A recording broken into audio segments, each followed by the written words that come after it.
नमस्कार दोस्तों, आप सभी को हमारे YouTube चैनल झार शिक्षा में स्वागत है। तो चलिए आज से हम लोग एक नया सीरीज कंप्लीट जीके जीएस करते हैं और आज हम लोग देखेंगे हिस्ट्री। और हिस्ट्री में आज हम लोग का जो टॉपिक रहेगा वो रहेगा सिंधु घाटी सभ्यता, वैदिक सभ्यता, महाजनपदों का उदय या मगध का उत्कर्ष, जैन एवं बौद्ध धर्म, मौर्य एवं मौर्योत्तर साम्राज्य और गुप्त साम्राज्य और गुप्तोत्तर साम्राज्य, जो कि आपका वन लाइनर के फॉर्म में रहेगा, जो PYQ पे बेस्ड रहेगा। तो चलिए स्टार्ट करते हैं आज के पहले क्वेश्चन से। हमारा पहला क्वेश्चन है, वह स्थल जिसकी खोज सर्वप्रथम की गई थी। तो कौन सा स्थल? तो आपका हड़प्पा स्थल की खोज सर्वप्रथम की गई थी। हड़प्पा कालीन स्थल जहां से हल का टेराकोटा प्राप्त हुआ, तो कहां से प्राप्त हुआ था? तो आपका बनावली से प्राप्त हुआ था।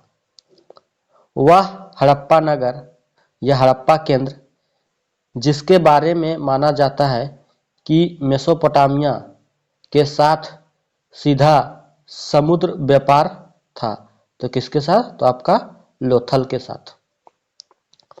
हड़प्पाई स्थल मांडा स्थित था, तो कहाँ है? यह आपका चेनाब नदी के किनारे स्थित है। वेदांग नहीं है, तो आपका मुंडक जो है आपका वेदांग नहीं है। ऋग्वेद का वह मंडल जो पूर्णतः स्वयं को समर्पित है, कौन सा? तो नवा मंडल है जो पूर्णतः स्वयं को समर्पित है। सिंधु घाटी सभ्यता का एक बंदरगाह शहर था, तो लोथल जो था आपका सिंधु घाटी सभ्यता का एक बंदरगाह शहर था। हड़प्पा सभ्यता का शहर नहीं था, तो आपका मेहर जो गढ़ था ये आपका हड़प्पा सभ्यता का शहर नहीं था। भीमबेटका नामक विश्व धरोहर प्रसिद्ध है अपनी प्रागैतिहासिक शिलालेखों के लिए।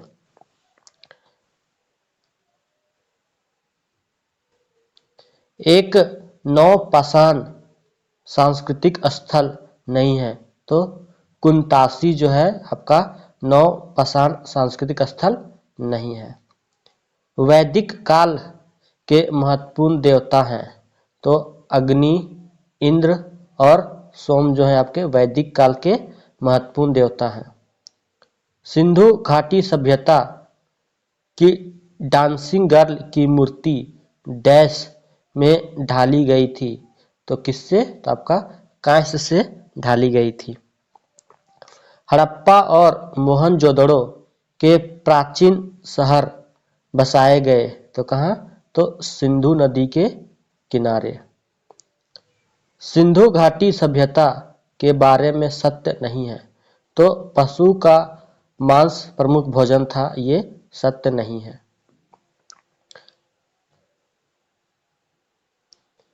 वह वेद जो मुख्य रूप से त्याग और त्याग में कर्म कांड कार्य के साथ व्यवहार करता है, तो कौन?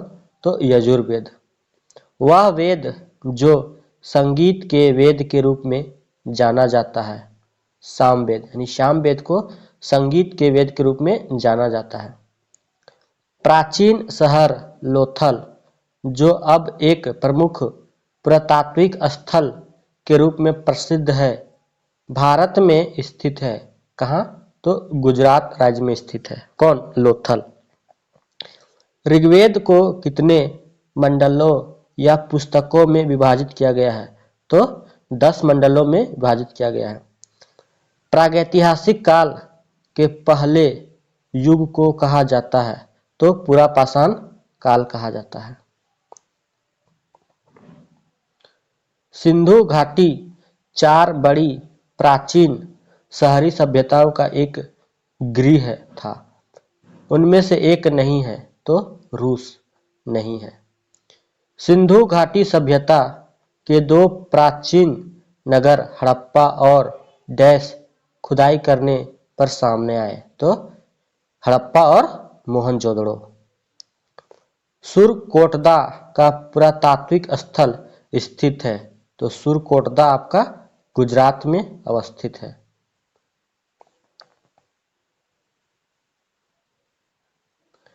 पाकिस्तान का वह प्रांत जहां प्राचीन सभ्यता का स्थल मोहनजोदड़ो स्थित है, तो कहाँ, तो आपका सिंध में स्थित है।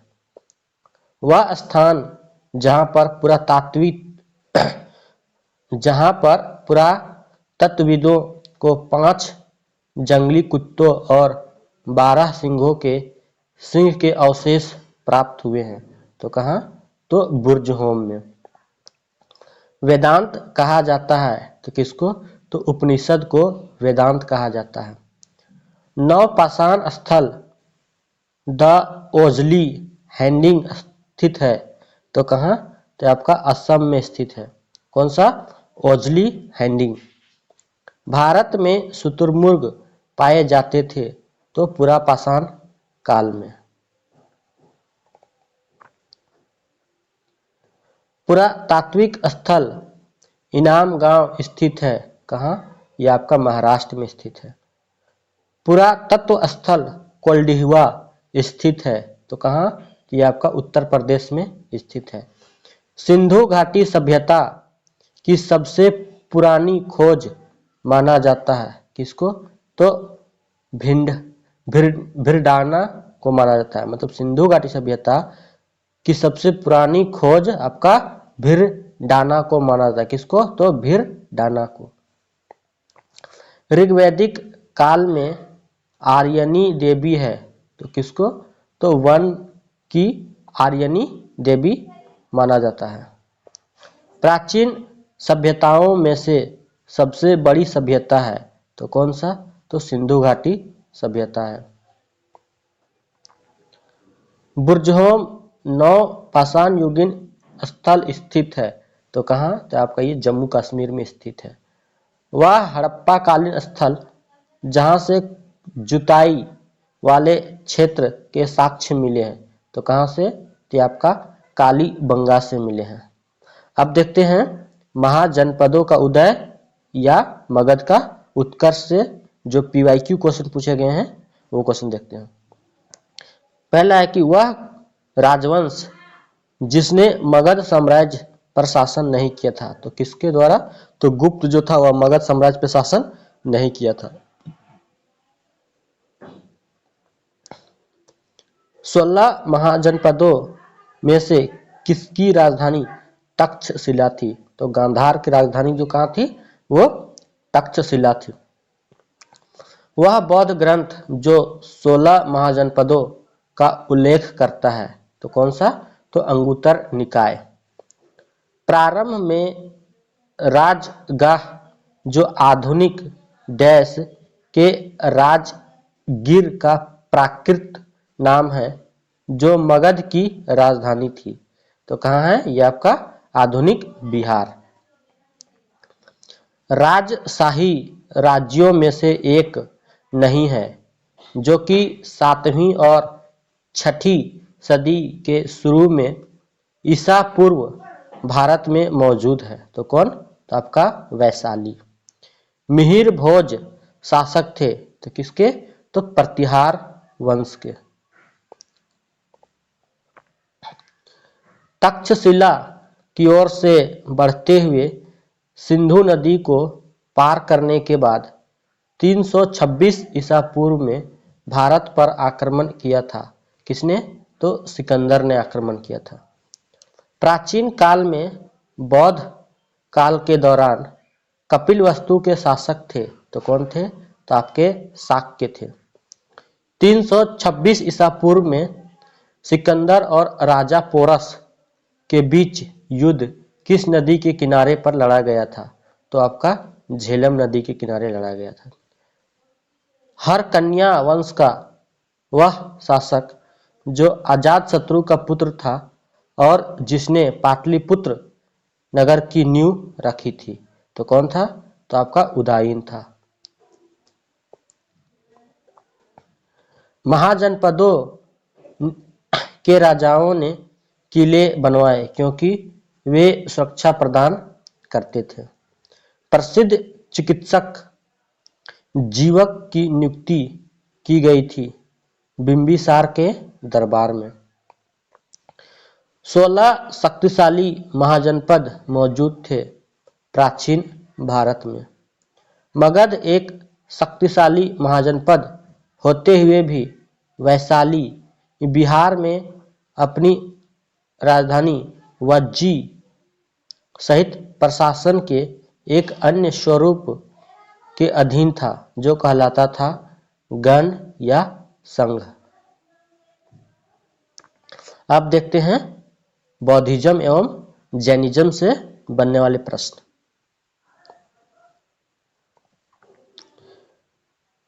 प्रारंभिक भक्ति आंदोलनों में से एक नयनारों के नेतृत्व में हुआ था जो डैश के भक्त थे।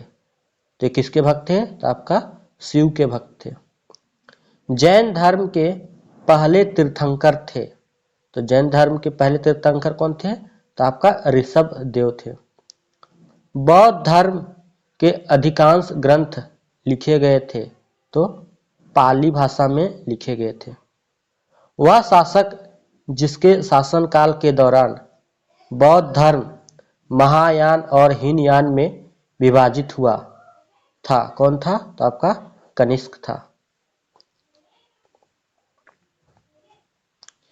गौतम बुद्ध के जीवन की वह घटना जिससे स्तूप संबंधित है तो कौन सा? तो आपका मृत्यु।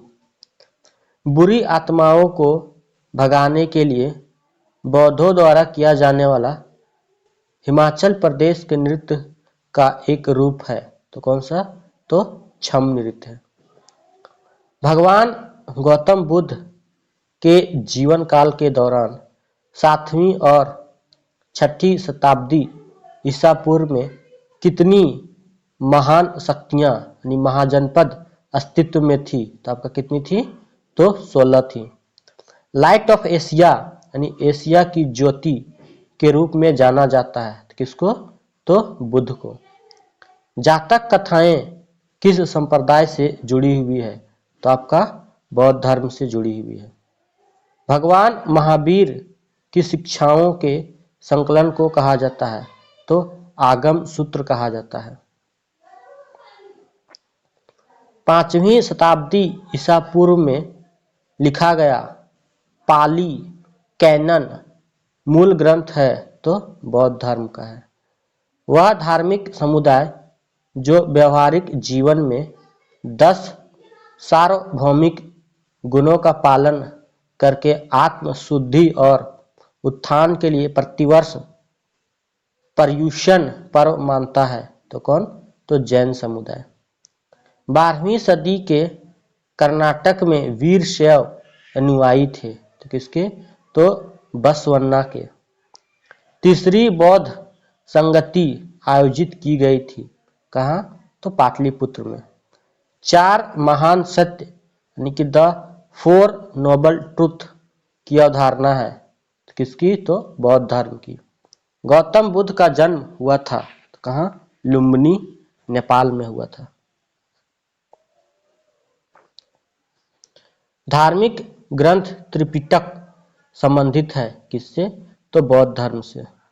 वह राज्य जहाँ भगवान महावीर का जन्म हुआ था तो बिहार। वह धर्म जिसके भिक्षुओं के लिए चैत्य और विहारों का निर्माण किया गया था तो बौद्ध धर्म। बौद्ध भिक्षुओं के लिए निर्मित लोमा ऋषि गुफा स्थित है तो कहाँ? तो आपका बिहार में स्थित है। अब देखते हैं मौर्य एवं मौर्योत्तर साम्राज्य से बनने वाले प्रश्न। अशोक को आरंभिक भारत का सर्व प्रसिद्ध शासक माना जा सकता है जिन्होंने डैश वर्तमान के तटीय उड़ीसा पर विजय प्राप्त की थी तो कहाँ पर ही? कि आपका कलिंग पर। शुंग वंश का संस्थापक था तो कौन था? तो पुष्यमित्र शुंग था। वह शासक जिसने सार्वजनिक स्थानों पर अपनी राजज्ञाएं स्थापित करवाई। तो किसने? तो अशोक ने। सारनाथ में पाए जाने वाले मौर्य स्तंभ शीर्ष को जाना जाता है सिंह चतुर्मुख स्तंभ शीर्ष के नाम से। कनिष्क के शासनकाल के दौरान वह स्थान जिसको चौथे बौद्ध परिषद के स्थल के लिए चुना गया, तो कौन सा? तो कश्मीर को चुना गया।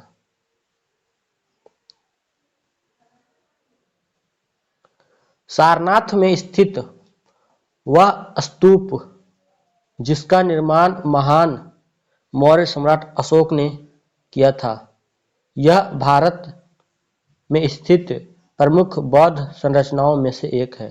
तो धमेख। बौद्ध स्मारक चौखंडी स्तूप भारत में स्थित है। तो कहाँ? तो उत्तर प्रदेश में स्थित है। कलिंग नरेश खारवेल का संबंध था तो महामेघवान वंश से, महामेघवाहन वंश से। ग्रीक यूनानी लेखकों द्वारा अग्रमीज या जैंडमीज कहा गया तो घनानंद को। नंद राजवंश का संस्थापक था महापद नंद।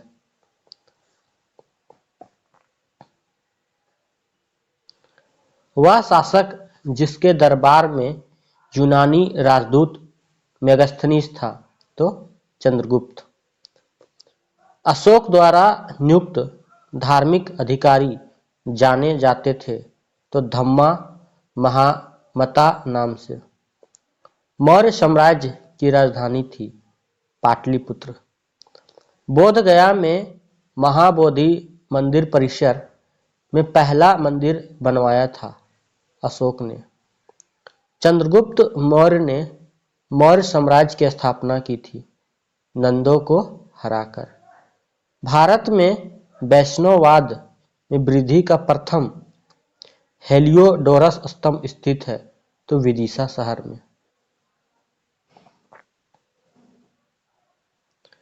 घनानंद को हराकर मौर्य साम्राज्य की स्थापना की चंद्रगुप्त ने।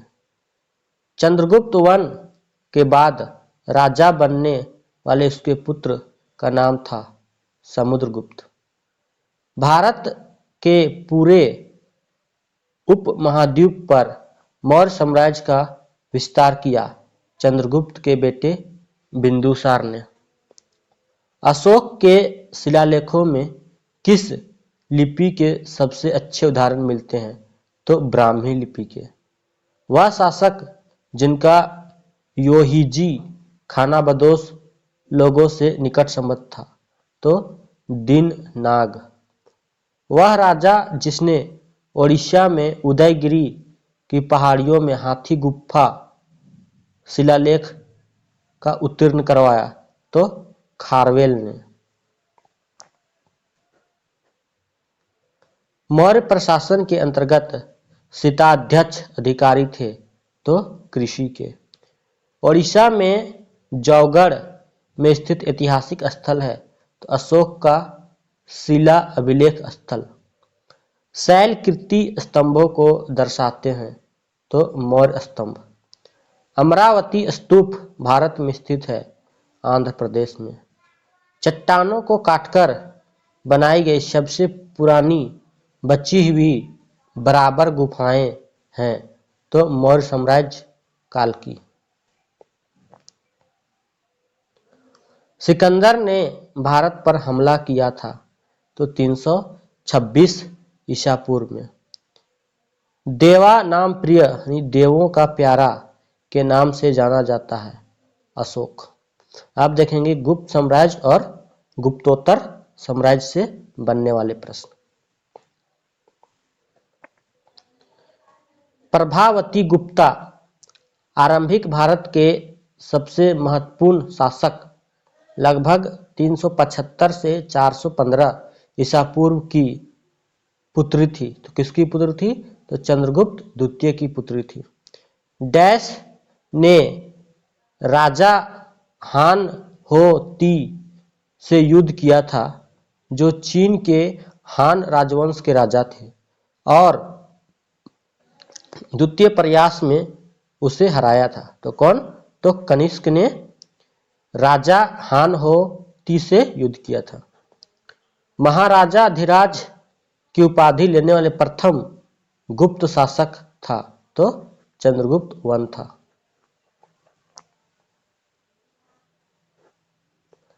चालुक्य शासक पुलकेशिन की हर्षवर्धन पर विजय का वर्ष था तो 618 ईस्वी।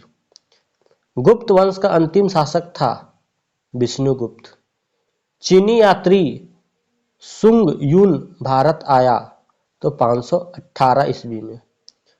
वह राज्य जो चंद्रगुप्त प्रथम को लिच्छियों से दहेज में मिला था पाटलिपुत्र। किसके शासनकाल में चीनी यात्री वेनसांग भारत आए थे? तो हर्षवर्धन के शासनकाल में। नालंदा प्राचीन शिक्षण स्थल था बौद्ध धर्म का। ऐतिहासिक नालंदा विश्वविद्यालय स्थापित किया गया था कुमार गुप्त के शासनकाल में। वह साम्राज्य जिसके शासनकाल को भारतीय सभ्यता का स्वर्ण युग कहा जाता है गुप्त साम्राज्य।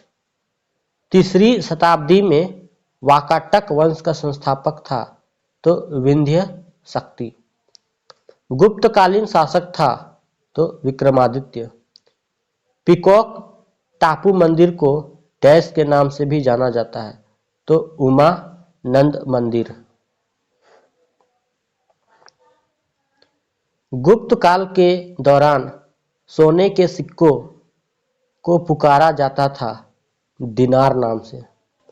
वह राजा जिसके शासनकाल के दौरान चीनी यात्री जुआन जैंग भारत आया था तो हर्षवर्धन के शासनकाल में।